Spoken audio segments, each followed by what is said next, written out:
Being singled out by one's tribe as worthy of being paid attention to for the belief that my career choices, having played predominantly marginalized characters, has had some kind of positive impact on our society at large, and for the affirmation that walking in the center of my light, no matter the slings and arrows of outrageous misfortunes that could have befallen my career, have not been in vain, gives me encouragement to walk a little taller and a little prouder. So for that, I say thank you.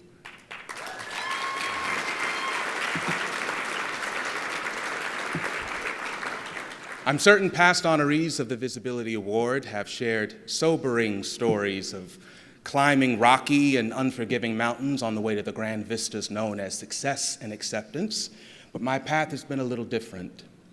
In fact, it's been a lot different, less brutal, far more accepting, and peppered with unbelievable and amazing grace. Born and reared in Dallas, Texas, to retired Colonel Lyman Washington Jr. and motivational speaker extraordinaire Bernice J. Washington, two loving parents that not only wanted my sister and I, but have made sure to recount to me the extensive steps taken in conceiving me. It was programmed into me at an early age that I could be anything I wanted to be if I went to school, studied my passion, and committed to the ups and downs that go along with anything worth having. I had public and private school teachers who wanted to be teachers and wanted their students to succeed.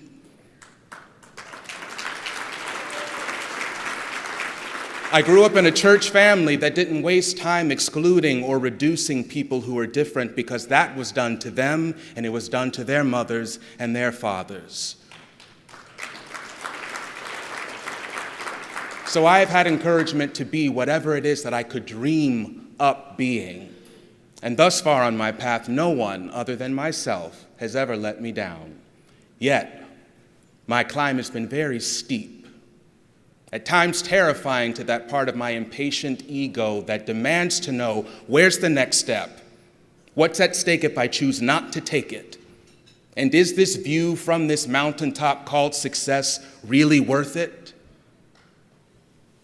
For me, the transition from childhood to adolescence brought a keen awareness that there was no boogeyman waiting under the bed, waiting to take me down.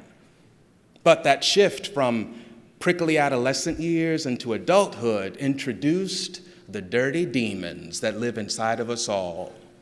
And no matter how far we run or where we try to hide, they seem to always have our same social security number. They have our same fingerprints. And they whisper these sweet, hateful nothings right when we're about to bravely strut into our destinies. But as my friend of over 20 years and co-star in The Boys in the Band, Matt Bomer, often tells me, you make the right choice for you, and the road will rise up to meet you.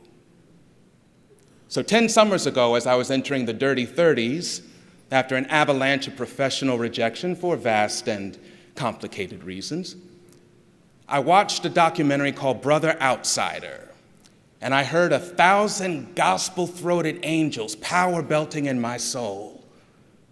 How had I never heard of this lost prophet, Bayard Rustin, who helped usher in the American peace movement, who mentored Dr. King through the civil rights movement, and late in his life stood before the New York City Council in support of the 1986 Gay Rights Bill, which the New York City Council passed later that same year.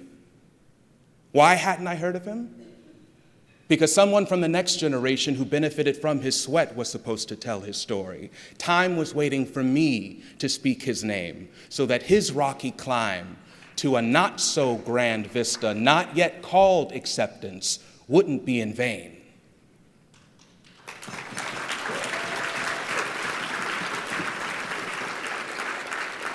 And 10 summers later, the weekend of my 40th birthday, I stood on stage at Radio City Music Hall with a megawatt company of out and proud and successful and kind and generous and talented gay men as we accepted the Tony Award for Best Revival of a Play for the 50th anniversary of Mart Crowley's landmark production. " '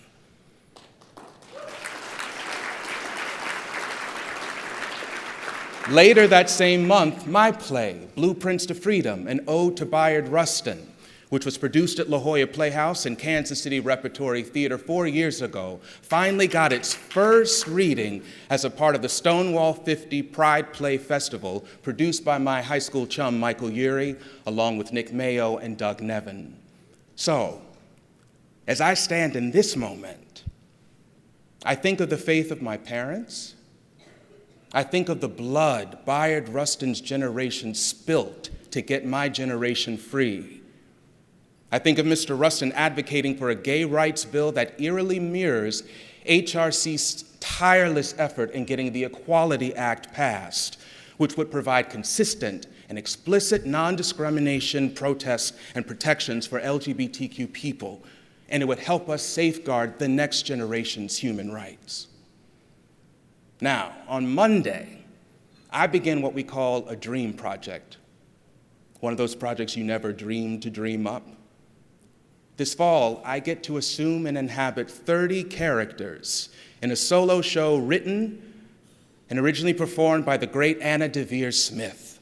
Fires in the Mirror, concerning the 1991 race riots in Crown Heights, Brooklyn, is a true study in the art of humanity, and it often shows how our reflections often are our own distortions, but it's also a testament to the power of telling stories that give voice to the voiceless.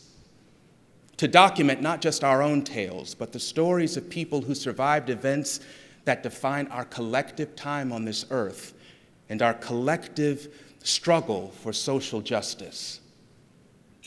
So while the responsibility of my next job is great, the feeling of defeating those dirty demons and surviving the dirty 30s and being able to strut with pride into my destiny is even greater.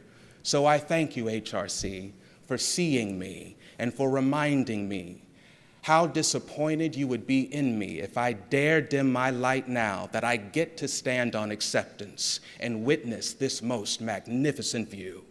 Thank you.